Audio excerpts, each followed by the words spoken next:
এই জন্য ধন্যবাদ। আমাদের সাথে এখন খোলামেলা একটা ডিসকাশন হবে, তো আশা করি সবাই উপভোগ করবেন। তো আমি আকরাম খানকে অনুরোধ করবো আমাদের নির্মাতার চেয়ারে বসার জন্য।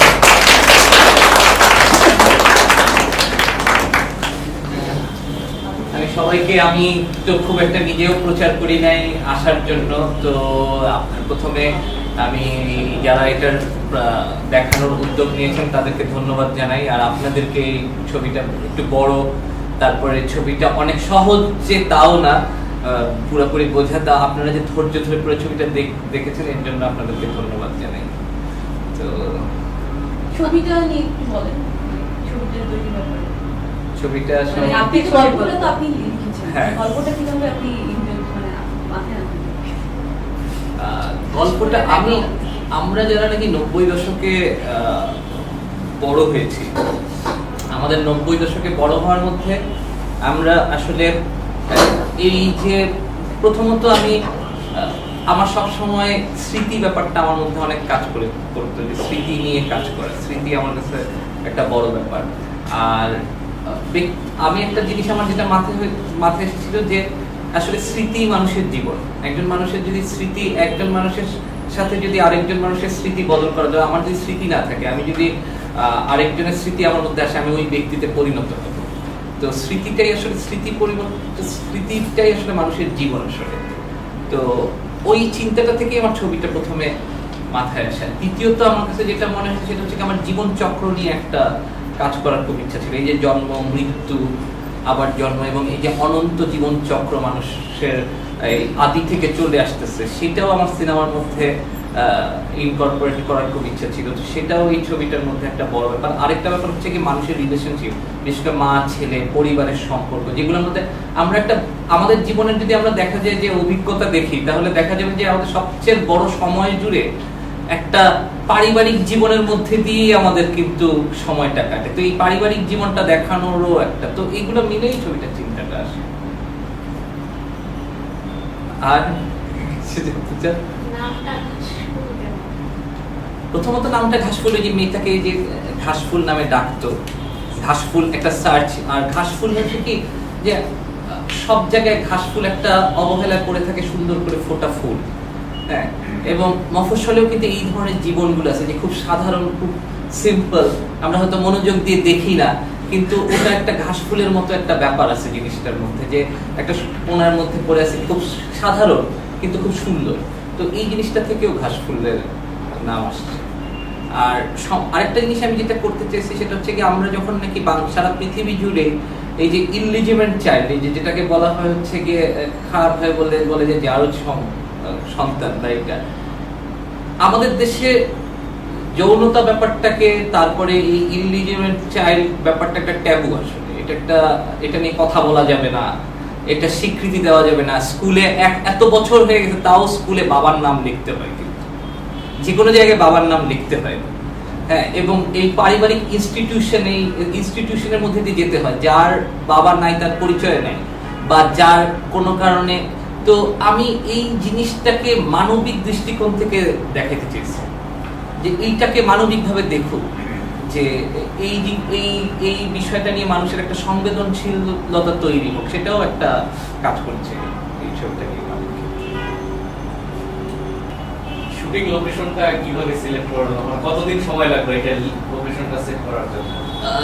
আগে মানে সিনেমা বানানোর আগে কি এটা লোকেশন স্টোরি লেখার আগে আমি এমন একটা লোকেশন খুঁজতেছিলাম যেখানে নাকি যে ছেলেটার স্মৃতি নাই, আমি এমন একটা লোকেশন খুঁজতেছিলাম যেটা খুব নস্টালজিক, যেটা স্মৃতিকাতর, যে জায়গাটা দেখলেই একটা স্মৃতিকাতরতা তৈরি হয়। আবার একই সাথে জিনিসটা দেখলে মনে হয় এটা কি সত্যিকারের জায়গা নাকি, যেমন মোহিনী মিলের বিভিন্ন জায়গায় আমরা শুট করছি, যে যেখানে নাকি ছেলেটা হেঁটে আসে যে রাস্তাটা দিয়ে ওই মেয়েটার সাথে, যাকে ওই তানিয়া, যাকে ঘাসফুল মেয়েটা তার সাথে যে প্রথমে হেঁটে আসে। এমন সব লোকেশন, যে লোকেশনগুলো আসলে এক ধরনের স্মৃতিকাতরতা তৈরি করে। হ্যাঁ, তো সেই কারণে আমরা কুষ্টিয়া, আমরা অনেক জায়গায় দেখার পর আমাদের কাছে কুষ্টিয়া এবং ঈশ্বরদী এই জায়গাটাই আমাদের কাছে জরুরি মনে হয়েছে। আর ঈশ্বরদীর যে হার্ডিঞ্জ ব্রিজ, আমি চাইছিলাম যে ছেলেটার যদিও জাতিস্বর না, যদিও তার কিন্তু একভাবে কিন্তু গল্পের মধ্যেও জাতিস্বর, কিন্তু তৌকিরের ছেলে কিন্তু সে আবার তৌহিদ। মানে আমরা সবাই আসলে কি যদি বয়সের সাথে আমরা হয় কি আমাদের বাবার জিন আমরা ক্যারি করি, তো আমরা কিন্তু আসলে এক ধরনের এক সময় কিন্তু আমরা আমাদের বাবার মতোই বাবাতেই পরিণত হয়, এবং একটা রিয়েলাইজেশন যখন আমাদের সন্তান হয় তখন কিন্তু আমরা রিয়েলাইজ করতে পারি দিন দিন আরো বেশি যে আমাদের চেহারা আমাদের বাবাদের মতোই হয়ে উঠতেছে, আমাদের আচরণ আমাদের বাপের মতোই হচ্ছে। হ্যাঁ, বাবা মা দুজনের সাথে, সেটাই বলতেছি। বাবা মা দুজনের মতোই, সেটা তো আছেই, সেটা যাই হোক, আমি বলতেছি যে বাবা মা দুজনের মতোই, সেটাই বলতেছি যে জিনটা আমরা ক্যারি করি। তো এই দিক থেকে যখন নাকি আমরা হার্ডিঞ্জ ব্রিজটাকে ব্যবহার করছি, যে হার্ডিঞ্জ ব্রিজে যখন ট্রেন চলে যায়, ও হয়তো এটা দেখে কিছু মনে করতে পারতেছে না বা ভাবতেছে এই স্মৃতিটা ওর আছে কিনা, কিন্তু আসলে এই স্মৃতি ওর নাই। ও হার্ডিঞ্জ ব্রিজে আসলে ট্রেন দিয়ে যাতায়াত তত করে নাই, কিন্তু ওর বাবা ওর মা এই ট্রেনে আসছিল, ওর মা এই ট্রেন করে ট্রাভেল করছিল, কিন্তু যেটা ওর স্মৃতি মনে করতেছে পুরো গল্প জুড়ে, সেটা কিন্তু আসলে ওর স্মৃতি না, ও কিন্তু ওর বাবার স্মৃতিতেই ঘোরাফেরা করছে। তো ট্রেনটাকে একটা মোটিভ হিসেবে ব্যবহার করা, যে একটা যোগাযোগের সেতুর মতো, যে ওর বাবা মার স্মৃতি আর ওর স্মৃতির মধ্যে ট্রেনটা এক ধরনের কাজ করে। তো ওর জন্য আমরা হার্ডিঞ্জ ব্রিজটা, আর আমাদের দেশে আমি হার্ডিঞ্জ ব্রিজ বা এই ধরনের লোকেশন দেখাতে চেয়েছি যে আমরা আসলে অনেকেই আছে যারা মফস্বলে, আমি যদিও মফস্বলে বড় হই নাই, কিন্তু আমার আত্মীয় স্বজনরা মফস্বলে ছিল বলে আমি প্রচুর মফস্বলে গেছি। তো আমার কাছে মনে হচ্ছে যে বাংলাদেশে যারা সিনেমা বানায় তারা বাংলাদেশের যে চেহারাটা দেখায় সেই চেহারার বাদে বাংলাদেশের আরেকটা চেহারা আছে, যে চেহারাটা 99% তথাকথিত আর্ট ফিল্মে বাদ হয়ে যায়, ইভেন কমার্শিয়াল ফিল্মেও বাদ হয়ে যায়, ওই জায়গাগুলো কখনো আসেই নেই। তো হার্ডিঞ্জ ব্রিজের মতো মনুমেন্ট যে বাংলাদেশে আছে, এটাও ইভেন সিনেমার মধ্যে আসে না। তো আমার মাথার মধ্যে ছিল এই জায়গাগুলোও একটু দেখানো, যে বাংলাদেশে এই ধরনের ল্যান্ডস্কেপও আছে। তো আমরা খুঁজে এর জন্য হার্ডিঞ্জ ব্রিজ শুট করছি, মোহিনী মিল আসছে। তো এই আর কি একটা জিনিস আমি সিনেমাটাতে চেষ্টা করছি, সেটা হচ্ছে কি যে সিনেমা যখন কেউ নির্মাণ করে বা বেশিরভাগ ক্ষেত্রে আমরা যেটা দেখি সেটা হচ্ছে কি প্রাত্যহিকতা বাদ দিয়ে সিনেমা নির্মাণ করা হয়, যে আমরা এমন সব ঘটনা দেখাই যে ঘটনা আমাদের জীবনে কখনো হয়তো ঘটেই না, কিন্তু এই যে প্রাত্যহিকতা যে আছে, এই যে এক বাসা থেকে আরেক বাসায় খাবার আসতেছে, হ্যাঁ, তারপরে এই যে জুম্মার নামাজের সময় নামাজ পড়তে যাচ্ছে, হ্যাঁ, তারপরে এই যে একটা প্রাত্যহিকতা, সেটা কিন্তু সিনেমার মধ্যে মিসিং। আমি ওইটাও আবার একটু চেষ্টা করছি আনার, যে প্রাত্যহিক জীবনটা, বিড়ালটা, হ্যাঁ বিড়ালটা, মানে এই যে সেলিব্রেশন জীবনের যে একটা উদযাপন, ওইটাও ছবিটার মধ্যে আমি চেষ্টা করছি রাখার। আমার একটা জাস্ট প্রশ্ন ছিল, সেটা হচ্ছে যে আপনি তো আমাদের সিনেমাটিক রিরাইটিং এর ক্লাসও নিয়েছিলেন, আলোচনা হয়েছিল। এখানে আপনার যে ক্যারেক্টার, ফকিরের দুইটা ক্যারেক্টার, ফার্স্ট ক্যারেক্টারটা এইচএসসি পরীক্ষা দিয়েছে ওরা, আমরা ধরতে পারি 18 বছর 20 বছর ওদের বয়স না। ও ফার্স্ট ক্যারেক্টারটা আসলে এইচএসসি পরীক্ষা ওরা আসলে কলেজে বা মানে ইউনিভার্সিটিতেই পড়ে, তাহলে আরেকটু বেশি 20, হ্যাঁ 22। তাহলে সেই ক্ষেত্রে তার বাবা মার তখনকার বয়স হয়তো বা কত 45 প্লাস ডেফিনেটলি, কোনটা মানে ফকিরের তখনকার বাবা মার যে আগে হ্যাঁ আগের ওটা একটু কম, মানে সে কেবলমাত্র এই কলেজে ঢুকতে তার বাবা মার বয়স 45 প্লাস হয়। তারপরে যে সেকেন্ড তৌকির আসলো, এখানে যে তাকেও যে বয়সটা দেখানো হয়েছে এবং বাবা মার যে মানে ডিফারেন্সটা তো 70 প্লাস হয়ে যাওয়ার কথা আমাকে বাবার 70 মতো বয়স ওরকম। আর ওভারঅল স্টোরির জায়গা থেকেও যে মানে ওর দাদাকেও বাবা বলে মনে করলো, কিন্তু বাংলাদেশের বাস্তবতায় এটা ওই রিয়ালিটির জায়গা থেকে না আমার একটু কানেক্ট করতে কষ্ট হচ্ছে, যেটা কেমনে সম্ভব যে এত বড় একটা ছেলে এই বিষয়টা জানলোই না যে তার বাবা আসলে তার দাদা। প্রথমত হচ্ছে কি যে ছেলেটার আমরা দেখেছি যে ফার্স্টে তার একটা এনকেফেলাইটিস থেকে তার স্মৃতি চলে গেছে, এটা হচ্ছে কি ফার্স্ট। দ্বিতীয়ত হচ্ছে গিয়ে যে ছেলেটা না জানতে পারে, কারণ ছেলেটাকে কখনো বলা হয়নি, এটা হাইড করা হয়েছে। সুতরাং ছেলেটা এরকম ফ্যামিলিতে আছে যারা নাকি অনেক পরে জানে যে আসলে সে পালক, এটা তো আমরা এই রিয়েলিটিতে জানি।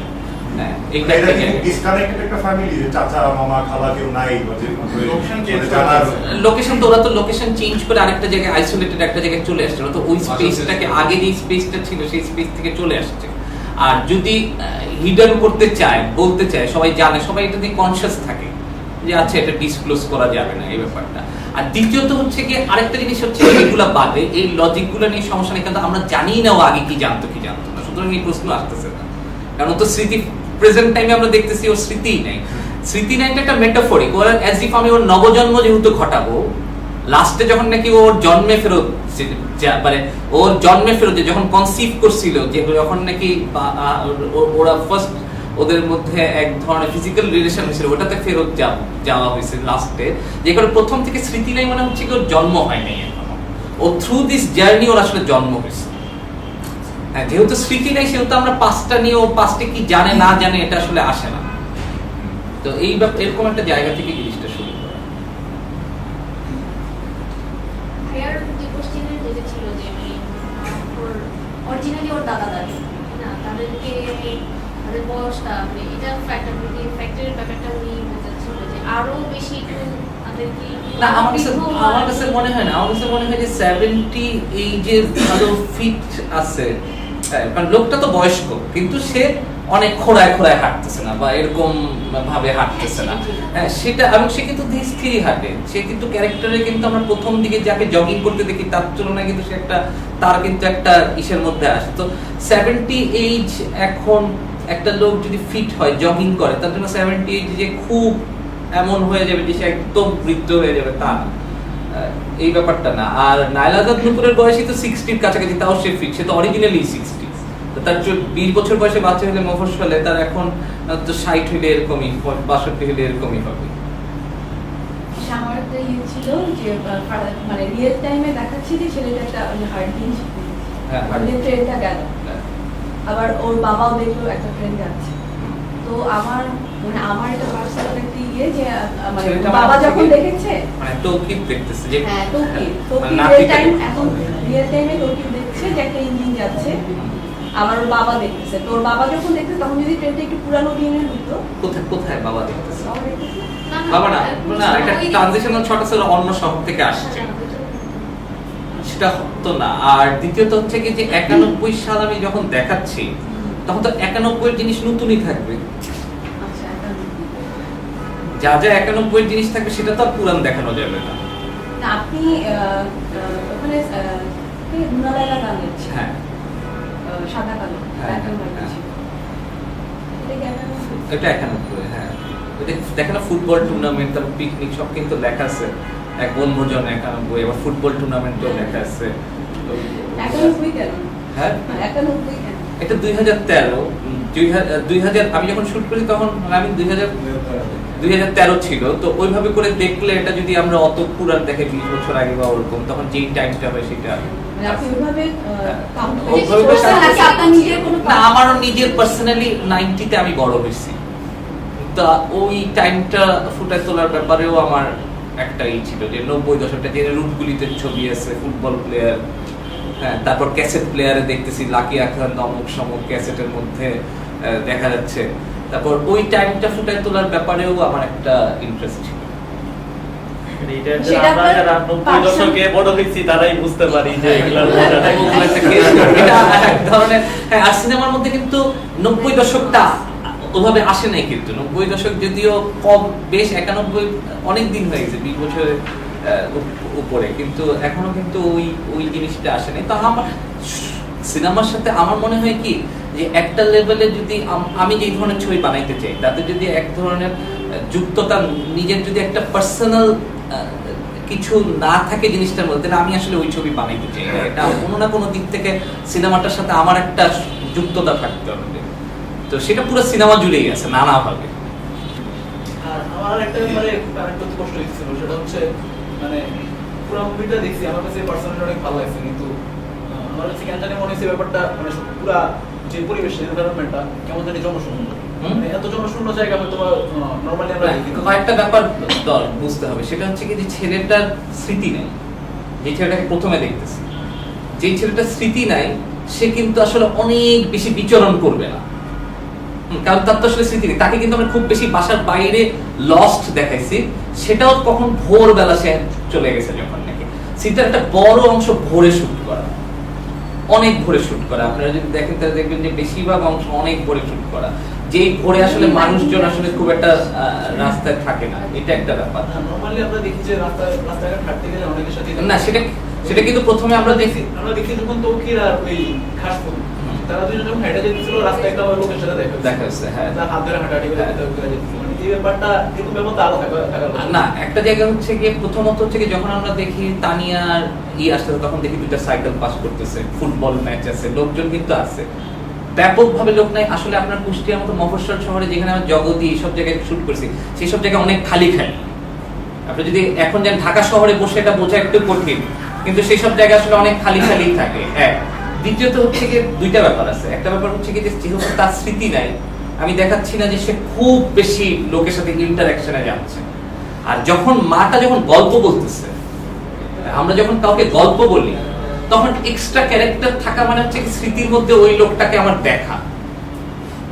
তো অলরেডি যে স্পেসটার গল্প সে বলতেছে সেটা হচ্ছে একটা মার গল্প বলার স্পেস, যেই কারণে কিন্তু অনেক জায়গায় ডিটেইলে দেখানো হয় নাই। অনেক জায়গায় এমন ভাবে দেখানো হয়েছে যতটুকু তার মার পক্ষে গল্প বলা সম্ভব অতটুকু গ্লিমসের মতো আসছে। তো এই জিনিসগুলো আসলে মাথায় রেখে আমি করছি। এখন আমি একটা কথা বলি। আচ্ছা উনি আগে হ্যাঁ। কাস্টিং এর ব্যাপারে একটু জানতে চাচ্ছিলাম যে তৌকির এবং তাদেরকে কেন? আচ্ছা, প্রথমত আমার কাছে মনে হচ্ছে যে ফিজিক্যালি একটা নুপুর ব্যাপার অভিনয় নিলে আপনারা দেখছেন, আমার কাছে মনে হচ্ছে সে তার যে ক্যারেক্টারটা, যে সে তাকে একই সাথে তার মধ্যে তার একটা এমন একটা বিউটি আছে যে এমন একটা লুক আছে নুপুর আপার মধ্যে, যেটা আমার কাছে মনে হয়েছে যে তৌকিরের মার জন্য যে একটা একই সাথে সে খুব শক্ত ক্যারেক্টার, আবার একই সাথে খুব একটু বাগানের একটু ভঙ্গুরি, এটা আমার কাছে মনে হচ্ছে নুপুর আপার সাথে যায়। যে নাকি তৌকিরের মানে দাদি আর কি, যে মহিলা, ওই জায়গাটা আমার কাছে মনে হচ্ছে যে তার সাথে। আর আমি চাইছি যে ফিজিক্যালি ফিট একটা মহিলা, শুকনো টুকনো ফিট। আমাদের দেশে তো একটা মহিলা, বয়স্ক মহিলা মানেই হচ্ছে কি আপনি দেখবেন বেশিরভাগ ক্ষেত্রে ওবেসিটি, হ্যাঁ মোটার মধ্যে থাকে। আর মোটা মহিলা ওনাকে আমরা যে পরিমাণ কাজ করতে দেখি আসলে, যে কাপড় ধোয়া হয়েছে রাখতেছে, তারপরে আবার বাসায় কেউ কাজের কেউ ছিল না, কাজের লোক আমি রাখিনি। একটা কারণ হচ্ছে গিয়ে যে ওই মহিলা পরে, এটা একটা ব্যাপার।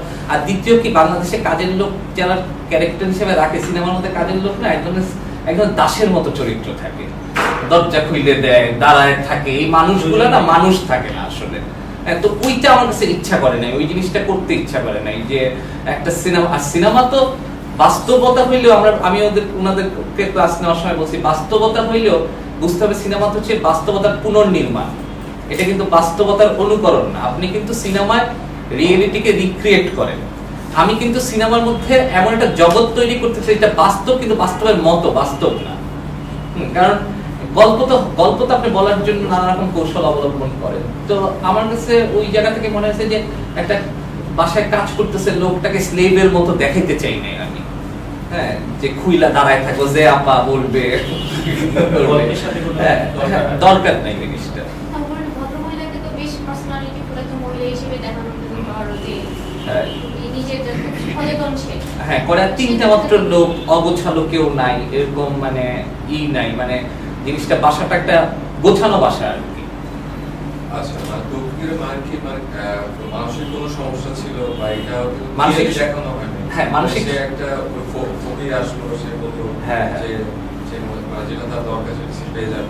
মানে ছেলেটা যখন আমরা যখন দেখি, একটা ব্যাপার হচ্ছে কি অনেক গল্পটার মধ্যে অনেক কিছু আমি চেষ্টা করছি যে এটাকে কি বলে, আমি এমন ভাবে তৈরি করার চেষ্টা করছি অনেক কিছু যেটা সরাসরি না দেখায়, দর্শককে চিন্তা করার জায়গা তৈরি করার চেষ্টা করছি, অনেক স্পেস এরকম তৈরি করার চেষ্টা করছি সিনেমার মধ্যে, যে জিনিসটা সরাসরি না। তৌকির যখন মারা গেল তখন আমরা দেখি যে তৌকিরের মায়েরা শুনে অজ্ঞান হয়ে গেল, তার একমাত্র ছেলে, এবং তার যে ভালোবাসা তৌকির প্রতি, পড়তে ইউনিভার্সিটিতে পর্যন্ত যেতে দেয় নাই, হ্যাঁ বাসায় রেখে দিচ্ছে, মানে এই লেভেলে এই পরিমাণ ভালোবাসা। সেখানে সে অজ্ঞান হয়ে যাওয়ার পরে আমরা তাকে কখনো কাঁদতে দেখি নাই। হ্যাঁ, এবং ডাক্তারটা বলে যে তাকে স্বাভাবিক আবেগ প্রকাশে সাহায্য করে, স্বাভাবিক হবে। তার মানে সে তখন পর্যন্ত আসলে কোনো তৌকিরের জন্য দুঃখ প্রকাশ করে না, যে স্বাভাবিক হওয়ার জায়গাটা তো তৈরি হয় নাই। সে একসেপ্টই করে না যে তার ছেলেটা ভয় করে মারা গেছে। প্রথমবার আমরা কাঁদতে দেখছি যখন নাকি সে তার রাতিকে গল্প বলছে, সেটা বহু বছর পর ফার্স্ট টাইম সে মুখ দিয়ে অ্যাডমিট করলো যে তার ছেলে মারা গেছে, তখন কাঁদছে। এই অস্বাভাবিকতার কারণে, আর ওই জায়গাটা যেখানে একটা ফকিরা সেটা বলে, সেটা হচ্ছে কি এক ধরনের, এটা আমার চাচি বাচ্চা হারা গেছিল স্কুল থেকে, এবং চাচিকে আমি দেখছিলাম এরকম অ্যাবনর্মাল হয়ে যেতে, যে একসেপ্টই করতে রাজি না যাচ্ছে তার মেয়ে হারা গেছে, যে মেয়ে তার ঘরে নেই। আর ফকিরের ব্যাপারটা হচ্ছে কি যে গ্রামগঞ্জে না আমরা যখন বড় হয়েছি, আমাদের দাদু সারাক্ষণ কিন্তু এই ধরনের গল্প শুনে শুনে বড় হয়েছি।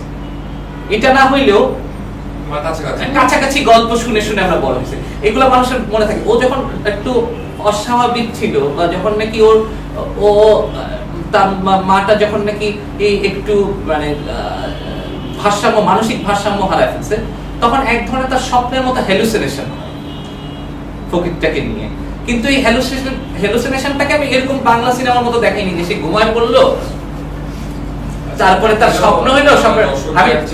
আমি করছি কি যে সত্য এবং মিথ্যার মাঝখানে জিনিসটাকে রাখছি, যে হ্যালুসিনেশনটা অ্যাজ ইফ সত্যি, যে কিন্তু তাও বোঝা যায়, কারণ যখন নাকি বাবাটা আসে তখন আমরা দেখি যে সে ওই জায়গাটাতেই শুয়ে আছে। আর একটু তার মধ্যে যে একটু ভারসাম্যহীনতা আছে সেটার ইঙ্গিত দিচ্ছে হচ্ছে ও যখন বসে থাকে তখন এক ধরনের আলো আমরা দেখি, যে আলো পানি যেরকম করে ই করলে আলো হয় সেরকম করে সে আছে, সেটা একটা ইঙ্গিতে দেওয়া যে তার এক ধরনের সেই সময়টা তার একটা অন্যরকম সময় যাচ্ছে।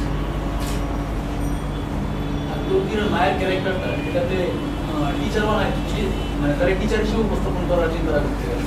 আমি আসলে চাচ্ছিলাম কি, বাংলাদেশে আমি দেখছি যে এটা আমার এক ধরনের বাংলা সিনেমার মধ্যে, বিশেষ করে বাংলাদেশের যেগুলো নাকি বলা হয় যে বাস্তবধর্মী শৈল্পিক ছবি, সেটাতে বাংলাদেশের যে এক সংস্কৃতবান মধ্যবিত্তরা আছে সেটাকে অ্যাভয়েড করা হয়। আমি জানি না আপনারা এটা নোটিস করছেন কিনা, আমি প্রচুর দেখছি যে সংস্কৃতবান মধ্যবিত্তদেরকে অ্যাভয়েড করা হয়। কিন্তু আমি ছোটকাল থেকে অনেক সংস্কৃতবান মধ্যবিত্তদের মধ্যে দিয়ে বড় হয়েছি, যাদেরকে আমি দেখছি যারা কথাও আসতে পারে, যারা খুব সোবার এবং যাদের ব্যবহার খুব সুন্দর, হ্যাঁ, এবং যারা খুব মানবিক। তো আমার কাছে মনে হয়েছে যে বাঙালিদেরকে দেখাইতে হইলেই কেন দেখাইতে হবে যে আমি তো বাঙালিদের মধ্যে টিচার, ডাক্তার, এই ধরনের বাঙালিদের দেখে আসছি, তো কেন এই সিনেমার মধ্যে আমাদের বাঙালিদের এরকম রিপ্রেজেন্টেশন থাকবে না?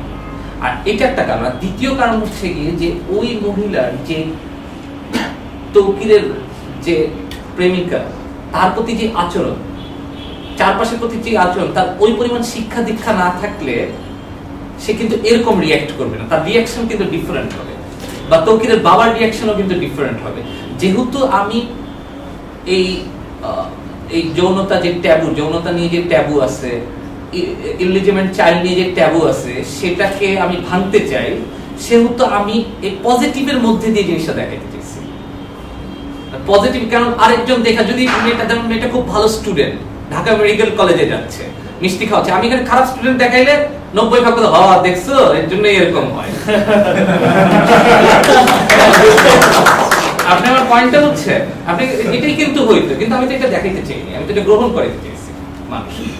তো যে কারণে দেখছি যে হ্যাঁ ঢাকা মেডিকেল, আমি অনেক বাস্তব জিনিসও দেখেছি যেটা হয় না, যেমন দেখেছি যে ওই মেয়েটার ওরকম একটা ঘটনা ঘটার পরে সে আরেকটা বিয়ে করে, এবং যাকে বিয়ে করে সে মোটেই সুন্দর না, সে লম্বা ছোটখাটো দাঁড়িয়ে, কারণ ও তো আসলে সুন্দরের কারণে আরেকজনকে প্রেম করে নাই, সে আসলে একটা মানুষের কোয়ালিটি, গুণের কারণে প্রেম করছে। তো এই ধরনের জিনিস আসলে আমি দেখাইতে চাইছি আসলে, যেই কারণে ওই মহিলাকে আমি টিচার তৈরি করছি, যেন পুরো ব্যাপারটা একটা পজিটিভ অ্যাটমসফিয়ার থাকে, এটা যেন গ্রহণ করতে পারে মানুষ। সনি মনে একটা প্রশ্ন করতে চাইছিলাম, আচ্ছা, আমি যেটা বলতে চাইছি যে ও যখন জানতে পারলো ও মার কাছে যাবে সে, তো ওইখানে ও যাওয়ার মানে রাস্তায় তার বাবা মার স্মৃতিটা সে রিকল করলো, কিন্তু আপনি লাস্টে ওর মার সাথে দেখা হওয়াটা দেখেন নাই, মানে আপনি কেন কিভাবে মানে এটা ভাবেন যে ওইটা না দেখায় কিভাবে ওর বাবা মার ইন্টেন্সিটা হলো, ওটা কেন? প্রথমত আমার কাছে মনে হয়েছে যে গল্প, মানুষের জীবনের গল্পের তো আসলে শেষ নাই, এটা তো কোনো একটা, এটা তো এন্ডলেস একটা জিনিস। আমার সিনেমাতে আমি একটু অসমাপ্ত রাখতে পছন্দ করি, কারণ আমার কাছে মনে হয় যে আসলে তো জীবন শেষ নাই, তো সেটা একটা। আর দ্বিতীয়ত হচ্ছে কি, আমার গল্পটা আসলে বলার ইচ্ছা ছিল যে ওর পুনর্জন্ম হয়েছে সিনেমাটার মধ্যে দিয়ে, এই জায়গাটা দেখানো। ও যখন নাকি ওর মায়ের এই ঘটনাটা জানতে পারলো, বাবা মার, যে ও কিভাবে কনসিভ করলো, হ্যাঁ, এবং একই সাথে কিন্তু হ্যাঁ অনেকে বলতে পারে, এটা অনেকে এভাবে করে বলে, যদি আমি এভাবে করে দেখি না, যে ও যখন তাকায় থাকে এবং বলে যে আমরা যখন নাকি ডায়েরিতে শুনতে থাকি, মাটা যখন তাকায় থাকে ক্যামেরার দিকে এবং বলতে থাকে, অফ স্ক্রিনে আমরা শুনতে থাকি, মানে চিঠিতে আমরা, ডায়েরিতে আমরা শুনতে থাকি যে আমি ওকে অনেক আশ্বস্ত করার চেষ্টা করলাম, এরকমটা আর কখনোই হবে না, কিন্তু আমি নার্গিসের চোখে আশঙ্কার ছায়া দেখলাম। তারপর কিন্তু কাটের পর মনে হইলো কি ছেলেটা যেন অ্যাজ ইফ ওর দিকেই তাকায় আছে, কারণ একটা আই কন্ট্যাক্টের মতো, কিন্তু যে ট্রেনের মধ্যে যে শটটা আছে ওই সময়টার জন্য ও ওর বাবা বায় পরিণত হয়েছে, মানে ওরকম একটা জায়গায় ও চলে গেছে। এবং এর পরের সাথেই দেখলাম হ্যাঁ, চোখ দিয়ে পানি এবং পড়ছে, মনে হচ্ছে ভালো হয়ে গেছে, ও ভালো হয়ে গেছে, ওটা রিয়েলাইজেশনের মধ্যে আসছে, ওটা একসেপ্ট ওর আত্মপরিচয়টা খুঁজে পেয়েছে। তারপরে কিন্তু আমরা দেখি চোখ দিয়ে পানি, তারপর ও কিন্তু একসেপ্ট করলো, হাসলো। আর আমার কাছে মনে হচ্ছে যে মাকে দেখানোটা এটা আরেকটা গল্প। এই গল্পটা আসলে আমার মানে প্রয়োজন মনে হয় না আর কি, গল্প করা। হ্যাঁ, জরুরি ছিল না। আচ্ছা, শুরুতে সাসপেন্স কিন্তু ক্রিয়েট করা হয়েছে, মানে এটা এক সময় আনফোল্ড করা হবে, আনফোল্ড করতে কিন্তু একটু বেশি টাইম নেওয়া হয়েছে আমার কাছে মনে হচ্ছে, এবং আপনার এটা এক্সটেন্ডও করা হয়েছে, মানে সাসপেন্সটা যখন মানে ক্রিয়েট হলো যে ওর সত্যি নেই বা এই ধরনের একটা স্টোরি ওই পিছনে যাচ্ছে, সামনে আসতেছে, তারপরে যে আমি আনফোল্ড করবো এটা কিন্তু অনেক দেরিতে আনফোল্ড হচ্ছে। এই ব্যাপারে আপনার প্রথমত হচ্ছে কি যে অনেকের কাছে এই জায়গাটা, আমি যেভাবে করে দেখি ব্যাপারটা, আপনি কিন্তু গল্পটা জানার পরে মনে হয়েছে যে এটা দেরিতে করা হয়েছে, তার আগ পর্যন্ত কিন্তু আপনি জানেন না। হ্যাঁ, একটা সময় পর্যন্ত কিন্তু আপনি জানেন না গল্পটা কি, যখন জানা হয়ে গেল তারপর মনে হলো এটা দেরিতে হয়েছে। এটা হচ্ছে প্রথম কথা। দ্বিতীয় কথা হচ্ছে গিয়ে যে এই ছেলেটা যে আসলে সার্চ করতেছে যে ও মানে কে প্রেগনেন্ট, ওর আশেপাশে কে প্রেগনেন্ট, আমি চাইছিলাম কি এমন একটা অবস্থাতে গিয়ে ওর মাকে চিঠিটা দেখা। আমাদের সমাজে কি হয়, আমরা এরকম চিঠি আসলে মাকে দেখাই পসিবল না। আমি এমন একটা এক্সটেন্ডে গিয়ে চিঠিটা দেখাইতে চাইছি যখন নাকি কেউ আর কোয়েশ্চেনই করবে না এই চিঠি কেমনে মারে দেখাই, কারণ হি ইজ অলরেডি ব্রোক, আর ওর আর কোনো অপশন নাই চিঠিটা না দেখায়। ওইটা যদি আমি ক্রিয়েট না করতাম তাহলে কিন্তু এই চিঠিটা দেখানোটা কিন্তু 90% লোক কিন্তু এই কোয়েশ্চেনই করতো যে আচ্ছা মাকে কি এই চিঠি দেখানো সম্ভব। ও যখন নাকি এই এরকম ফ্রেজাইল একটা জায়গায় অসুস্থ হয়ে যাচ্ছে, হয়ে যাচ্ছে। আর আমার কাছে একটা জায়গা, আমার কাছে যেটা মনে হয়েছে সেটা হচ্ছে কি যে আমি আসলে ওর সার্চিংটাও আমার কাছে খুব গুরুত্বপূর্ণ একটা ব্যাপার হইতে পারে। এটা অনেকের কাছে মনে হয় দেরি দিল, কিন্তু আমি কিন্তু সার্চিংটাও আমার কাছে একটা গুরুত্বপূর্ণ একটা ছিল যে ও যে একটা সংবেদনশীল হৃদয়, ওর যে জিনিসটা টর্মেন্টেড হচ্ছে, যে ও জানে যে একটা মেয়ে আছে আউটসাইড যে প্রেগন্যান্ট অবস্থায় আছে কিন্তু ওকে রিকল করতে পারতেছে না। সংবেদনশীল মানুষ কিন্তু এটা নিতে পারবে না কিন্তু। তো ওই সার্চটাও আমার কাছে গুরুত্বপূর্ণ ছিল। আর আরেকটা ব্যাপার হচ্ছে এটা যে চিঠিতে এমন একটা পরিস্থিতিতে দেখানো, যে পরিস্থিতিটাতে আসলে মাকে দেখানো বাদে আর কোনো উপায় নেই। একটা হচ্ছে কি আরেকটা জিনিস হচ্ছে কি ছবিটার মধ্যে আমি জানি না আমি কেমন ছবি নির্মাণ করতে পারছি, এটা আপনারা বলতে পারবেন। আমি একটা জিনিস চেষ্টা করছি যে আমাদের এখানে যে আমি যে ছবিতে বিশ্বাস করি, আমি যেই ছবিগুলোতে যেই জিনিসগুলো অপছন্দ করছি, আমি যেই ধরনের ছবি বানাই, আমি একটা নতুন ছবি বানানোর চেষ্টা করছি আমার মতো করে, গল্পের দিক থেকে, চিন্তার দিক থেকে। সেটা কোথাও হয়তো ব্যর্থ হয়েছে, কোথাও হয়তো সার্থক হয়েছে, সেটা আলাদা কথা, কিন্তু আমার চেষ্টাটা এটা জেনুইন ছিল যে একটা জায়গা। আর বারবার এই ফকিরের জায়গাটা আসে কারণ আমি মনে করি যে ফকিরের জায়গা সিনেমাটা একটা কোর জায়গা, মানে খুবই ইম্পর্টেন্ট একটা জায়গা। সেটা আমার কাছে আমি যেটা মনে করি যে আমরা যেভাবে করে বড় হয়েছি তার মধ্যে ফকির, পাগল, হ্যাঁ ও কিন্তু রাস্তার মধ্যে একটা পাগলের সাথে একটা ইন্টারাকশন হয়, ও কিন্তু ঘাবড়ায় যায় কিন্তু, কারণ এক তো স্মৃতি নেই, তারপর পাগল, তারপরে মফস্বলের মধ্যে এই ধরনের, তারপর কুষ্টিয়ার মতো জায়গায় এই ধরনের সাধু ঘুরে বেড়াচ্ছে। হ্যাঁ, তো আমার কাছে তারপরে আমরা গল্পের মধ্যে আমরা অ্যাটলিস্ট অনেক জায়গা, আমার মা, আমাদের আগের জেনারেশন এটা বিশ্বাসই করে যে সাধুদের হাতে একটা অলৌকিক ক্ষমতা আছে। সাধুটা একটা সান্ত্বনার মতো, এক ধরনের একটা কি বলে একটা স্নেহ করুণার মতো ছবিটাতে আসছে, যেটাতে মহিলাটাকে আমরা দেখি যে মহিলা তো রিয়েল কাঁদতে দেখি না, কিন্তু হেলুসিনেশনের মধ্যে তার যে বেদনাটা আছে ওটা আমরা দেখি। পিছন থেকে একটা প্রশ্ন আছে, আপনি যে অসুখটার কথা বলেছেন স্মৃতি ভুলে যাওয়া, লং টার্ম না, এটা খুব লং টার্ম না, এবং এনকেফেলাইটিস বলে একটা ভাইরাল ফিভার যেটাতে ভুলে যায়, এবং সব যে ভুলে যায় তা না, সে কিন্তু স্মৃতি একটু ভুলে, প্রথমত যেই জিনিসগুলো বলতেছে ভুলে গেছে সেগুলো ওর স্মৃতি, ওর ছেলে ও তৌকিরের ছবি দেখে ওর বাবার ছবি দেখে বলতেছে মা এই ফটোগুলো আমি কখন তুলছি। সেটা তো ওর স্মৃতিতে থাকাই সম্ভব না, তার কারণ হচ্ছে হ্যাঁ চেষ্টা, এগুলো তো আসলে ওর স্মৃতিতে থাকা সম্ভব না। একটা ভাইরাল ফিভার যেটা অনেক বেশি হইলে মানুষের অনেকখানি মেমোরি চলে যায়, আবার মেমোরি সে কিন্তু একটুখানি কিন্তু তার ভুলে মানে একটু কিন্তু তার কিন্তু এটা উলট পালট হয়ে যায়। কারণ ও যখন নাকি ইসের সাথে হাঁটতেছিল আমরা দেখি যে বন্ধুর কথা বলতে বলে আমার আসলে এর কথা মনে আছে আর অমুকের কথা মনে আছে, বলে ওই তোর বন্ধু হইলো কবে, ওদের তো কোনো মিশিসই নাই। হ্যাঁ, যে এরকম হয়, এরকম ব্যাপারটা আছে। আমার একটু মানে গল্পটা আসলে এতটা ইন্টারেস্টিং, আধা ঘন্টা আমরা প্লট নিয়ে কথা বলতেছি, তাই এই প্লট থেকে বের হয়ে মানে আপনার মুভিটার যে জিনিসগুলো আমার মজা লাগছে আর কি, যে কম্পোজিশনাল জায়গা থেকে বা ওই অনেক জায়গায় লাইটের ইয়েগুলো বেশি ইন্টারেস্টিং, মানে কম্পোজিশনালি জিনিসটা রিচ মনে হয়েছে। আমরা বাইরে ডিসকাস করতেছিলাম যে এটা কি ক্যামেরা দিয়ে শুট করা বা কিরকম, একটু টেকনিক্যাল আসপেক্টে যদি আসতে মেকিং এর জায়গা থেকে যে আপনার এই বাজেট কিরকম গেল বা কি কি টেকনিক্যাল চ্যালেঞ্জেস হয়েছে from makers point of view, তাহলে আমরা হয়তো যাদের এক্সপেরিয়েন্স নাই একটু উপকৃত হতাম। না, এটার বাজেট ভালো, প্রায় 85 লাখের মতো হয়েছে, কিন্তু আমার কাছে মনে হচ্ছে 85 লাখ টাকা আমার অভিজ্ঞতার অভাবে হয়েছে। আর ছবিটা তৈরি হতে লাস্টে পোস্টে অনেক দিন চলে গেছে নানা রকম কারণ। তো তাই বলে এই ছবি আরো গুছাই করলে আরো কম টাকায় করা সম্ভব, আবার অনেক বেশি টাকা হয়ে যেতে পারে জানি না। আর এটা C500 বলে একটা ক্যামেরা দিয়ে 4K ক্যামেরা দিয়ে শুট করা হয়েছে। 4K থেকে 2K তে করছে, কিন্তু এটা 2K এটা ফুল এইচডি সম্ভবত, এটা ফুল এইচডি আমরা দেখলাম। 2K তে নেওয়া হচ্ছে এইটা। আর প্রচুর পরিমাণ যেটা কম্পোজিশন ওয়াইজ আমি যেটা চেষ্টা করছি যে যেহেতু আপনারা আমার এক ধরনের স্টুডেন্ট, সেহেতু আমি আপনাদেরকে খুলে বলা আমার কাছে আমি বোধ করি। এটা হচ্ছে আমি চেষ্টা করছি, আমি সিনেমার মধ্যে দেখি যে সিনেমায় আমরা যখন নাকি কেউ ভাবি, যেহেতু আমি টিভিতে অনেক কাজ করছি, টিভিতে বাধ্য হয়ে করতে হয়, এটা নিয়ে আমি অনেক কথা বলতে সিনেমা একদিন। টিভিতে না আসলে একটা মিড লং শট, দুইটা ক্লোজ শট এভাবে করে শুট করতে হয়। হ্যাঁ, কারণ এটা গল্প বলা এবং ফন্টেলিটি মেইনটেইন করা, যে ক্যারেক্টারের চেহারা না দেখাইলে হবে না। হ্যাঁ, এরকম করে, কারণ স্ক্রিপ্টও আমরা করি নিজেরা, লিখি না, আরেকজনের স্ক্রিপ্ট পাই, স্ক্রিপ্ট প্রে করি। তা আমি সিনেমার মধ্যে চেষ্টা করছি যেটা আমি অন্যান্য অনেক সিনেমাতে আমার ভালো লাগছে এই জায়গাটা, সেটা হচ্ছে কি যে শর্ট কাউন্টার শটের বদলে সিনটাকে এমন ভাবে শুট করা যেটা অকারণে কাট দরকার না হলে অকারণে কাটে না যাওয়া, বা মিজো সিনে যেটা সম্ভব হচ্ছে সেটা অকারণ কাট ক্রিয়েট না করা, যে হাইটে চলে কথা বলতেছে এটাকে অকারণে কাটের মানে দরকার নাই ক্লোজ শটে যাওয়া, এটা বুঝে। বা এই পর্যন্ত সিনেমা কিভাবে শুট হয়েছে এটা ভুলে গিয়ে এই স্ক্রিপ্ট এই সিনটা আমি কিভাবে করে তৈরি করতে চাই। এবং অনেক ক্ষেত্রে আমি করছি কি ক্যারেক্টারকে, আমার কাছে মনে হচ্ছে এখানে চেহারা দরকার নেই, ওখানে ব্যাক টু ক্যামেরা রেখে দিচ্ছি আমি ক্যারেক্টারকে।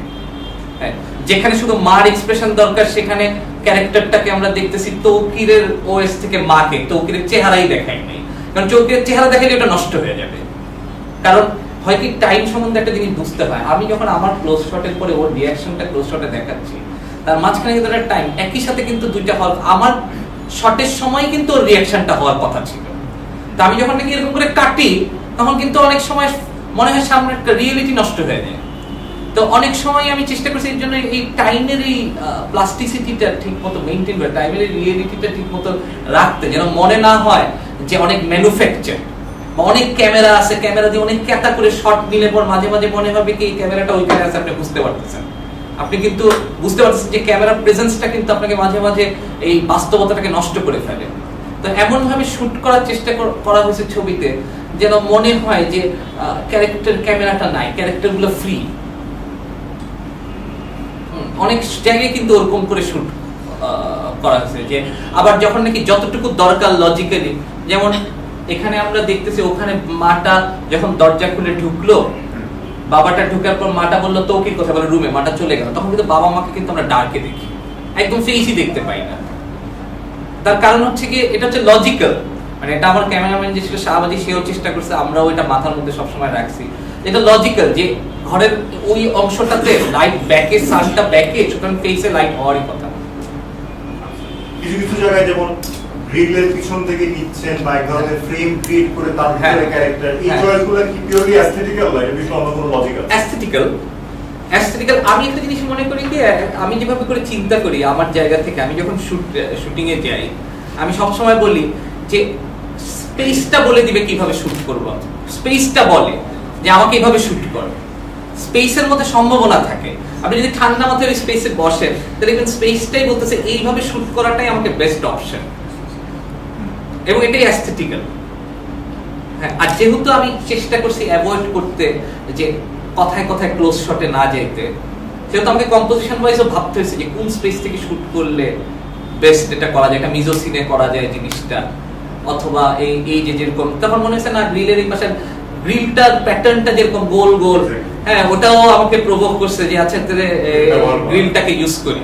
একটা জায়গায় যে দেখলাম যে আমরা দেখলাম যে ইন্টারেস্টিং, এই জায়গাটা এরকম দেখলে মজা লাগতেছে, হ্যাঁ তো এই জায়গাটাকে ইউজ করি। ইভেন একটা জায়গা আছে দেখবেন যে সাধারণত মানুষ এরকম ট্রানজিশন শট ইউজ করে, আমরা কিন্তু ওরকম ট্রানজিশন শট ইউজ করি না এই ছবিতে। একটা ট্রানজিশন শট হিসেবে যেটা রাতের বেলা প্রথম দিন থেকে রাতের যে ট্রানজিশন শটটা আসে, ওখানে আমরা দেখি যে খাটের মধ্যে মশারি টাঙাইতেছে ফোরগ্রাউন্ডে, আর ব্যাকগ্রাউন্ডে দূরে ক্যারেক্টারটা শুয়ে আছে লাইটের ওখানে। যেমন আমার কাছে মনে হয়েছে যে এই যেই মেয়েটাকে আমরা যে দেখলাম হেঁটে আসতেছে তৌকিরের সাথে, সে যে পাশের বাসায় থাকে, একই ট্রানজিশন একটা প্রাত্যহিক ঘটনার মধ্যে দিয়ে এটাকে খুব আলাদাভাবে স্ট্যাবলিশ না করে খুব সাটল ওয়েতে স্ট্যাবলিশ করা, তার জন্য ওরকম একটা শট ভাবা হয়েছে যে আচ্ছা ও মশারি টাঙাচ্ছিল আর ওর ব্যাকগ্রাউন্ডে আছে। রিফ্লেকশনেরও কিছু ব্যাপার ছিল যে জানলার পাশ দিয়ে আসলো, তখন দেখলাম যে এই জানলার মাধ্যমে মেয়েটাকে দেখা যাচ্ছে, এদিকেও দেখা যাচ্ছে। তো এইগুলো কি মানে আপনি আগে চিন্তা করলেন যে একটা গ্লাস আছে ইউজ করব নাকি এটা? হ্যাঁ না, গ্লাস আছে এটা ইউজ করব, এটা ভাবা হয়েছে। আচ্ছা এখানে বলি একটা সিনেমা ভাই, এটা তো আমি এত কথা বলতেছি ঠিক আছে, কিন্তু একটা সিনেমার পিছনে না আসলে অনেকগুলা লোকের কাজ থাকে এবং ওদেরকে দেখা যায় না, কিন্তু ওদের একটা সিনেমা আপনি যখন ভাবেন আপনি একটা সিনেমা বানাবেন, তখন থেকে কিন্তু আপনি যখন সিনেমাটা শেষ হয় তখন আপনার কতখানি আর ওই লোকগুলার কতখানি এটা মিলেমিশে একাকার হয়ে যায়, কারণ তখন কিন্তু প্রত্যেকের ইনপুট ঢুকতে থাকে আপনার চিন্তা অনুযায়ী, আপনার ট্র্যাকেই এই ইনপুটগুলো আসতেছে, কিন্তু এটা কিন্তু সবসময় চেঞ্জ হচ্ছে, ইট ইজ চেঞ্জিং। তো আমার ক্ষেত্রে একটা জায়গা হচ্ছে হ্যাঁ বেশিরভাগ শর্ট ডিভিশনের প্ল্যান, সব শর্ট ডিভিশনের প্ল্যান আমার ছিল, কিন্তু আমাদের প্রোডাকশন ডিজাইনার ছিল পলাশ। হ্যাঁ ও ভাবছে আকরাম ভাই এই জায়গাটা ভালো, সব যে আমি একা একা সবকিছু করছি বিষয়টা সেরকম না, অনেকের ইনপুটে তারপরে এই জিনিসগুলো হচ্ছে। আরেকটা জিনিস জাস্ট ইয়ে থেকে বের হয়েছে, আপনার এই সিনেমাটা করার পরে পোস্ট প্রোডাকশনের পরে মার্কেটিং স্ট্র্যাটেজিটা কি ছিল? আমার আসলে মার্কেটিং স্ট্র্যাটেজি ছিল না, এটা চ্যানেলাইজ সিনেমা, খুব বেশি আমার মার্কেটিং স্ট্র্যাটেজি করারও জায়গা ছিল না, আর আমি টাকা পয়সার দিক থেকে ব্রোক হয়ে গেছিলাম, কারণ এই ছবি করতে করতে আমি রীতিমতো মানে যখন শেষ হয় তখন আমি আমার অবস্থা খুবই খারাপ, তো আমার হয়তো আমি ছাপ ছেড়ে বাঁচছি ছবিটা শেষ করে একটা জায়গায়, ঠিক আছে। এখন মার্কেটিং এর প্ল্যান চ্যানেলাইজ যতটুকু করার কথা, এখন চ্যানেলাই আসলে সিনেমাকে এটা এভাবে বলা উচিত না, কিন্তু চ্যানেলাই আসলে সিনেমা হলে বানানোর জন্য করে না, এটা একটা সত্যি কথা। চ্যানেলে রিলিজ করার জন্য, হ্যাঁ চ্যানেলে রিলিজ করার জন্য করে, হ্যাঁ টিভি প্রিমিয়ার থেকে ওদের পয়সা আসে। কতদিনের টোটাল শুটিংটা কতদিন সময় লাগছে? 33 দিন। শুটিং শুরুতে কতজন আর্টিস্ট সহ কতজন লোক ছিল? 70 এর মতো মনে হয় না, এরকমই ছিল 65। সবাই কি ঢাকার বাইরে নিয়ে যেতে হয়েছে? হ্যাঁ না, কেউ গেছে আসছে এরকম করে, কিন্তু এরকমই মোরলেস এরকমই গেছে 65। কিন্তু আমি বলি কি, বাংলাদেশে আমার অভিজ্ঞতা কি যে কেমনে করে আরো কম লোক করা যায়, এগুলো আসলে করতে হবে জিনিসটা, কারণ সিনেমা তো আসলে বাংলাদেশের সিনেমার না মার্কেট আছে না সিনেমা এখন পর্যন্ত, তো নিজের আরো কেমনে ছোট ইউনিটে আরো কেমনে করে করা যায়, মানে আরো কেমনে জিনিসটা কি বলবো সহজ করা যায়, এগুলা নিয়ে আসলে আমাদের ভাবা উচিত। আমি পারি নাই সেটা করতে, এখন ভাবি যে কেমনে এটা করা যায়, কিন্তু এটা খুব জরুরি যে সিনেমাটাকে আরো কেমনে আরো সহজ করা যায়। এই বিষয়ে আপনার কোনো মানে যদি কোনো পরামর্শ থাকে, পরবর্তীতে সিনেমা বানানোর চেষ্টা করবে, পরামর্শ আমি বলি যে আমরা যে ধরনের সিনেমা, আমি জানি না, আমি তো আসলে ঠিক ওইভাবে করে কমার্শিয়াল ফিল্ম আমি বানাবো না, তো আমি ওই ব্যাপারটা বলতে পারতেছি না। আমরা যে ধরনের ছবি বানাইতে চাই সেটা কিন্তু আসলে খুব বড় দর্শক নেই, খুব বড় ব্যবসা নেই, অনেক সিনেমা হল ছবিটা রিলিজ করবে তাও না। তো সেই দিক থেকে আমার পরামর্শ হচ্ছে গিয়ে যে প্রি প্রোডাকশনে প্রচুর পরিমাণ সময় দেওয়া, এত নিশ্চিত হয়ে যাওয়া যে খুব বেশি লোক ছাড়াই গিয়ে শুটটা করা যায় একটা জায়গায়। দ্বিতীয়ত আমার কাছে মনে হচ্ছে যে আমার মনে হয় যে স্ক্রিপ্টটা এমন লেখা যে স্ক্রিপ্টটা শুটিং ফ্রেন্ডলি, মানে শুটিং এর জন্য আমরা চাইলেই এখন কি একটা বেনহাম নিয়ে সিনেমা বানাবো, এক তো হচ্ছে আমরা কমার্শিয়াল ফিল্ম বানাচ্ছি না, আমরা নিজেদের গল্পই বলতেছি। সেটার জন্য প্রথমেই স্ক্রিপ্টটা নিয়ে ভাবে করে চিন্তা করা যে স্ক্রিপ্টটা যেন একটা শুটিং ফ্রেন্ডলি স্ক্রিপ্ট হয়, একটা বাস্তব হয়, সিনেমাটা করতে গিয়ে যেন একটা কম খরচে করতে পারি। আবার আমার যতটুকু লোকবল আছে এই নিয়েই কেমনে ছবিটা ভালো করা যায়, বা আমার একটা টেকনিক্যাল জ্ঞান যেন এত বেশি থাকে, আমার এত বেশি নাই যে একাই অনেক কিছু হ্যান্ডেল করতে সক্ষম। তো এগুলো আমার মনে হয় করতে পারলে ভালো। আপনি যখন এই ফিল্মটা বানাতে বানানোর প্ল্যান করলেন, আপনি যেরকম আপনার কথা শুনে যেটা মনে হলো যে আপনি নিজেই এটাকে প্রডিউস করার চেষ্টা করছেন প্রথম দিকে, হয়তো শেষের দিকে হয়তো না আমি প্রডিউস করার চেষ্টা করিনি। চ্যানেলে টাকা পয়সা আমার ডিলিং খুব ভালো ছিল, টাকা পয়সা নিয়ে আমার সাথে কোনো ইভেন আমার বাজেট ফেল হয়েছে তাও আমাকে টাকা দেওয়া হয়েছে, আমার সেটা হয়নি। কিন্তু কি একটা লোক যখন নাকি 1.5-2 বছর বেকার থাকে সিনেমা করতে গিয়ে, সেটা তো আর আপনি করতে পারবেন না। আমার তো অন্য কোনো প্রফেশন নেই, সেই জায়গাটা তো আমি আসলে একটা জায়গায় খারাপ পাই। কিন্তু এমনিতে আমাকে টাকার দিক থেকে আসলে সিনেমাটা টাকা পাইতে কোনো সমস্যা হয়নি। তো এখন যখন যারা মানে ইন্ডিপেন্ডেন্ট ফিল্ম মেকারস যারা হয়তো সিনেমা বানাতে চায়, হয়তো এফডিসিতে ঢুকতেই পারে না কারণ তাদের স্টাইল আর এদের স্টাইলটা এক হয় না, তো তখন তারা মানে এই সিনেমাগুলো কিভাবে করবে? কারণ প্রডিউসার হিসেবে মানে তারা কি এখন এই ধরনের এই স্টুডিও যারা এনারা কি সিনেমাগুলোকে প্রডিউস করে নাকি বেটার নিজেরাই? এখন আগের চেয়ে তো এখন ভালো, এখন ইমপ্রেস কিছু তো প্রডিউস করতেছে, বেঙ্গলও প্রডিউস করতেছে, আমরা জানি সরকারি অনুদানে প্রতি বছর প্রায় 6টা ছবি প্রতি বছর তারা প্রডিউস করতেছে। আগের চেয়ে অবশ্যই এখন অবস্থা ভালো, কিন্তু আমার কাছে মনে হয় কি যে খুব জরুরি যেটা সেটা হচ্ছে কি সত্যিকার আপনি এই ধরনের ছবিও যদি করেন তাহলে যেন সত্যিকার অর্থে একটা শৈল্পিক ভালো ছবি হয়। মানে আমার কাছে মনে হয় কি যে আমরা যারা মুখে বলি, ধরেন আমি যদি আজকে আমি জানি না আমি কেমন ছবি বানাইছি, কিন্তু এখানে যেহেতু আমার কিছু আমি বলবো ছাত্রই আছে, হ্যাঁ, এখন আমি যদি এমন একটা ছবি বানাইতাম, আপনি দেখে যদি আমাকে বলতেন আরে এত বড় বড় কথা বলে, হ্যাঁ সারাদিন বসে বসে চাপা মারে কি ছবি একটা বানায়, হ্যাঁ, তখন কিন্তু আপনি কিন্তু ডিমোরালাইজ হয়ে যেতেন বা সিনেমাটা কিন্তু তখন আরো ফল করতো। হ্যাঁ, তো আমার কাছে মনে হয় কি যে খুব সিরিয়াস হওয়া, যেমন আমি আপনাদেরকে কয়েকটা কথা বলছি। ফার্স্ট দিন আমি যখন আপনাদেরকে ক্লাসে আসছিলাম আমি বলছিলাম আপনারা আপনাদের কল্পনা শক্তি, সৃজনশীল শক্তি বাড়ানোর জন্য কি কি চর্চা করেন, পড়াশোনা থেকে শুরু করে অন্য বই পড়েন কিনা, পেইন্টিং নিয়ে আগ্রহ আছে কিনা, গান নিয়ে আগ্রহ, এটা কিন্তু আমি বলছিলাম যে এই জায়গাটা তৈরি হওয়ার জন্য। দ্বিতীয় আরেকটা ব্যাপার আমার কাছে যেটা মনে হয় খুব জরুরি, যেটা আমি বলছিলাম কে ভাই এখানে শৌখিন আসছেন আর কে ভাই সারা জীবন সিনেমা করবেন। যদি শৌখিন আসেন তাহলে তো আসলে এটা করে এতদিনে অত সিরিয়াস হতে হবে যে ভাই আমার জীবনে আমি অনেক রকম স্যাক্রিফাইস করতে, জীবন কষ্টে নিতে রাজি আছি, কিন্তু আমি ছবির সাথে লেগে থাকি।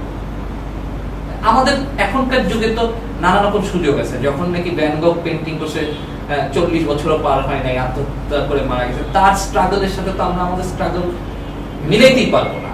কিন্তু একটা কমিটমেন্টের জায়গা থেকে, একটা শিল্পীর কমিটমেন্টের জায়গা থেকে সে কিন্তু স্ট্রাগলটা করছে, এগুলো খুব জরুরি। এই ধরনের সিনেমা মানে বাজারজাতকরণের ক্ষেত্রে কোনো ডিফিকাল্টিস ফেস করতে হয়? ডিফিকাল্টিস ফেস করতে হয়। আর আমি যেটা বাস্তব মনে করি আমাদের এখানে সবার প্রবলেম হচ্ছে গিয়ে যে যেই লোকটা হয়তো বাজার ভালো বুঝে সে বাজার না করে সিনেমা বানাইতে আসছে, আবার যেই লোকটা সিনেমা হয়তো আছে তার কোনো কারণে কপাল ফেরে বাজারের জায়গায় যেতে হচ্ছে। আমরা যদি এরকম হইতো, দেখেন একটা স্মার্ট প্রডিউসার নাই যার কাছে আপনি কথা বললে সে বুঝবে আপনার সিনেমাটা, এরকম লোকও নাই যে ভাববে যে আচ্ছা এই সিনেমাটাকে আমি এইভাবে করে বাজার করবো, এই সিনেমার এই পোটেনশিয়ালিটি আছে। এই জায়গাগুলো আগের লোকগুলাই পুরানো আছে, সারা সেই 90 দশকের সেই খুব খারাপ সিনেমা নিয়ে পড়ে প্রডিউসাররা ওই বোঝাপড়ার বাইরে তাদের নতুন কোনো আন্ডারস্ট্যান্ডিংই নাই, হ্যাঁ, তারা নতুন কোনো আপডেট নাই, তারা নিজেদেরকে আপগ্রেড করে নাই। তো এখন একটা নতুন জেনারেশনের ফিল্ম মেকার, সৃজনশীল ফিল্ম মেকাররা যেরকম আসতে হবে, পাশাপাশি প্রযোজক পরিবেশক একটা নতুন জেনারেশন আসতে হবে। এবং এটা বুঝতে হবে যে যে বুঝে যে আমার সিনেমার প্রতি ভালোবাসা আছে কিন্তু আমি সিনেমা বানাবো, সিনেমা বানানোর সৃজনশীলতা নেই, আমার বরং সিনেমাটা মার্কেট করার নিয়ে আছে, এরকম লোকজনের দরকার যারা এটা বুঝে এই জায়গাটায় আসবে। কারণ এটা একার পক্ষে সম্ভব না। আপনি একটা পরিচালক হয়ে এটাকে বাজারজাত করে দিবেন, মানে প্রযোজক পরিচালক দুইটাই, হ্যাঁ প্রযোজক পরিচালক পরিবেশক এটা একই সাথে জিনিসটা তৈরি হতে হবে।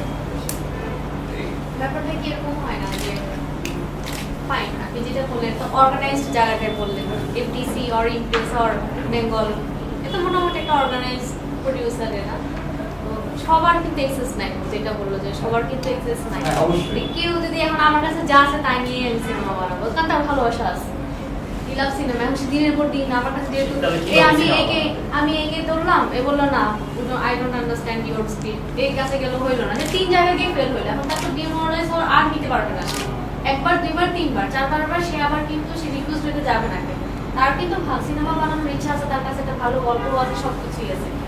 এখন জিনিসটাকে আমরা এরকম যে ইন্ডিপেন্ডেন্ট যে মুভিটা, ইন্ডিপেন্ডেন্ট আসলে এরকমই, আমার কাছে যা আছে তাই, যতটুকু আছে ততটুকুই দিয়ে আমি বানাবো।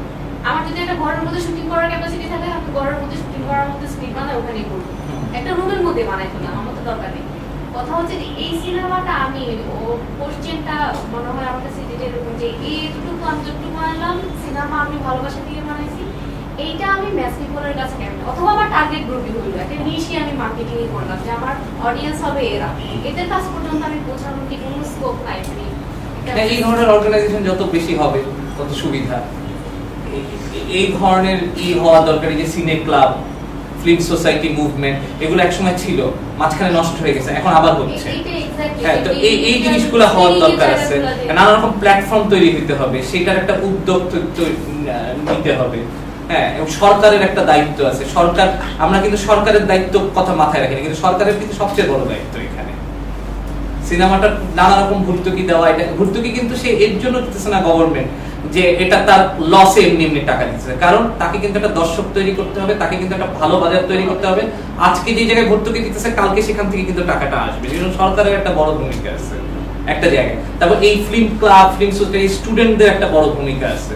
হ্যাঁ, আর আরেকটা জিনিস আমি বলতেছি কি যে আপনারা ধরেন চ্যানেল আই একটা বড় সিনেমার জন্য প্রডিউস করবে, এটা দিবে, কিন্তু সিনেমা কিন্তু যে বড়, এখন কিন্তু ডিএসএলআর আসছে, নানা রকম। হ্যাঁ, আমি ধরেন আমার এখন আমি 40 বছর বয়সে এসে একটা ফিচার লেন্থ সিনেমা বানিয়েছি, তার আগ পর্যন্ত কিন্তু আমি কিন্তু 96 সালে কিন্তু প্রথম শর্ট ফিল্ম বানিয়েছি 96 এ, আর তারপরে ফার্স্ট ফিচার লেন্থ বানাইলাম 96 এর পরে এসে 2013 তে, কত বছর পর।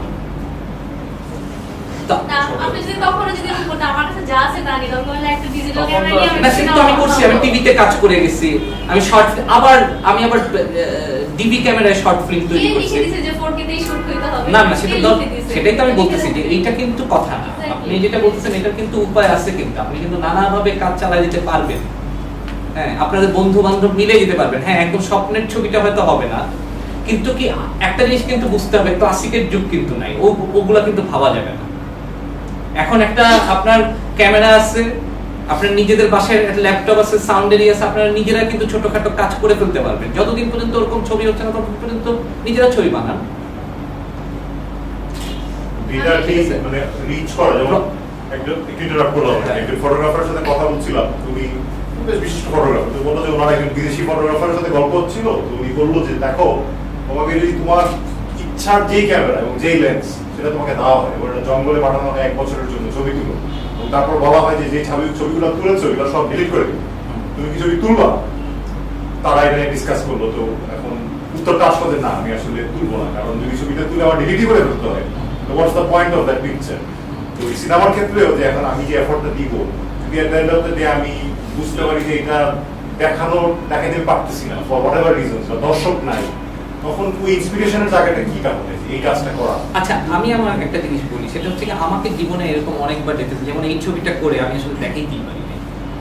2টা সিনেমা হলে রিলিজ করা হয়েছে, তারপর ওয়ার্ল্ড প্রিমিয়ার করছে, ওর টিভিতে সিনেমা হল রাজি হয় নাই, তারপর যেই সিনেমা হল নিচে সেই সিনেমা হল আমার ডেকে বলতেছে বলাকায় ভাই আপনার টিভি প্রিমিয়ার করছে, আমরা জানার নাই, কেন তো নামাই দিতাম, মানে আমাকে কিন্তু এরকম নানা রকম ঘটনার মধ্যে দিয়ে যাইতে হয়েছে।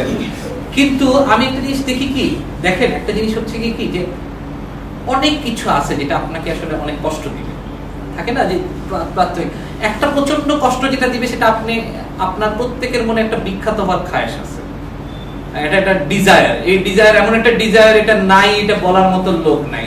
বিখ্যাত হওয়ার প্যানা কিন্তু একটা, বিখ্যাত হইতে চাওয়ার প্যানা কিন্তু হচ্ছে সবচেয়ে বড় একটা পেইন, ঠিক আছে? আমি একটা জিনিস মনে করি যে শিল্পী তার শুধু তার কাজে না, তার জীবনযাপনেও তার শিল্পীর ব্যাপার থাকার দরকার আছে। জীবনযাপনের শিল্পীর ব্যাপার হচ্ছে কি যে আপনি সিনেমা দেখে বানায় যেরকম আনন্দ পান, সিনেমা বানায় দেখেও ওই আনন্দটা পাওয়া, বই পড়েও ওটা ভালো লাগা, বা আপনার বন্ধু বান্ধবের সাথে আড্ডা মারা বা কোথায় যাওয়ার মধ্যেও এই জিনিসটা পাওয়া, বা আপনি যদি দুঃখ পাইলেন, হ্যাঁ ঠিক আছে আপনার সিনেমা এভাবে দেখতেছেন না বা অ্যাপ্রিশিয়েট করলো না, আপনারা যেরকম ভালো লাগলো এরকম অনেক লোক আছে যে 2 সেকেন্ড বাইরে বের হয়ে কইলো ভাই কি বানাইছে, এটা তো বানানোই ঠিক হয় না। এরকম আমি শুনতেছি, আমি বলাকায় বসে সিনেমা দেখতেছি, পাশে বলতে কি দেখাইতেছে ভাই, এটা তো দেখানোই উচিত না, নয় দেওয়া উচিত। কিন্তু আপনার ভেতরের মধ্যে যদি ওই ব্যাপারটা না থাকে যে আপনি নিজে আনন্দ পাচ্ছেন বা দুঃখ পাইলেও ভাবতেছেন এটা বিখ্যাত হওয়ার ব্যাপার না, আমি আমার মতো ছবি বানাইতে চাইছিলাম, হ্যাঁ আরেকটা ছবি বানাইতে আমার আরো 5 বছর লাগতে পারে, সেটা আলাদা কথা, তার মাঝখানে আমি ছবি দেখলাম, পড়াশোনা করলাম, জানলাম। একটা ছবি বানায় যে আপনাকে বিশ্ব জয় করে ফেলতে হবে এই তো আমাদের কাউকে দেওয়া হয়নি, এই দিব্যি তো কেউ দেওয়া হয়নি। আর ওই জিনিসটা যার থাকবে তার মতো অসুখী লোক পৃথিবীতে কারো কেউ নাই। স্কেচবুক। আচ্ছা আচ্ছা, থ্যাংক ইউ।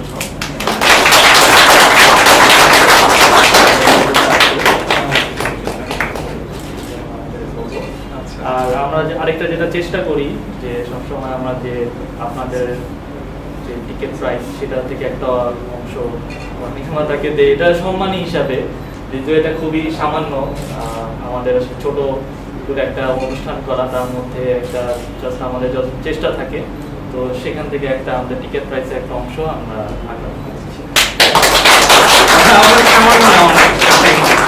আচ্ছা, আরেকটা জিনিস হচ্ছে কি, আমি আরেকটা সিনেমা তৈরি করতেছি, 15 তারিখে আমি শুটিংয়ে যাবো। আমি সরকারি অনুদান পেয়েছিলাম খাঁচা নামে, হাসান আজজুল হকের গল্প থেকে, দেশভাগ নিয়ে, দেশভাগের একটা ব্রাহ্মণ পরিবার নিয়ে। তো আশা করি এটা নিয়ে এই যাত্রার সাথে আপনারা থাকবেন।